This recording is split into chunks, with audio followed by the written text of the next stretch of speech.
raise a glass with me.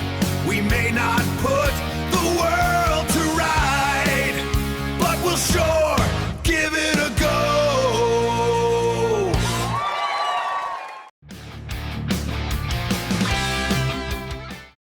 Today I'm taking a look at an album from 1979, a classic album. It was the debut album from the British rock stroke metal group Saxon, and it was a self-titled debut album, Saxon. Now I've had this album on CD for many years, and I do listen to it from time to time.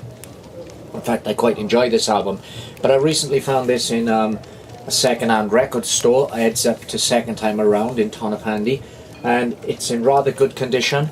The cover is nice and clean and neat, there's no tears, but what shocked me inside, and I didn't know this until I'd actually purchased it and got it home and opened it, but inside the vinyl is a turquoisey blue splatter vinyl. I do like coloured vinyl. Aesthetically it pleases me as you see it spinning around on the turntable. Now this was Saxon's first album, this debut album, and it's not indicative of the sound that the band would become known for. That's not to say it's a bad album, it's not. I enjoy the album, although it's not indicative of what they would produce following this album. Following this album they had a run of 3 amazingly classic albums in Wheels of Steel, Strong Arm of the Law, and then Denim and Leather. But they're all classic albums. Now on this album you're getting an early taste of Saxon.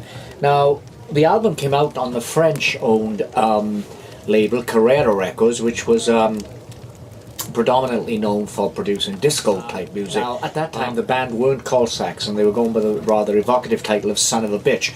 And Carrera Records balked at that and said it would make it impossible to get radio play, and so the band changed their name to Saxon. And this album came out in 1979, as I say. Saxon were very much a part of what was then called the new wave of British heavy metal, alongside other bands such as Iron Maiden.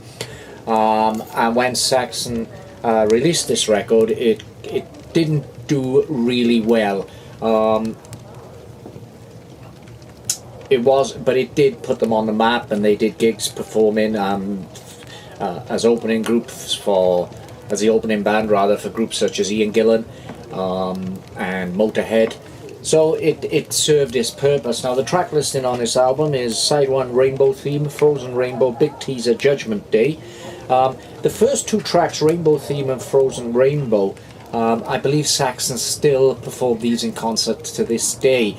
But these songs have a very progressive rock feel, and it's not really reflective of what Saxon would become. When Saxon found their groove, they became an hard-driving rock band. Side 2 kicks off with Stallions of the Highway, which is something of a traditional sounding Saxon song. It's got that driving rock sound. Back to the Wall follows, then Still Fit to Boogie, and the album ends with Militia Guard. As I say, Saxon would go on to release better albums than this. Denim and Leather is one of my all-time favourites, rock stroke heavy metal albums. But this album has a fond place in my heart. It's not a bad album at all. It's pretty good. It's there's some great tracks on here, and yes, it's not as forceful as the band would later become, but that's not to say it's a bad album. So I'm really glad I managed to get this piece of vinyl in my collection. That's Saxon, debut album, self-titled album, Saxon. Please come back.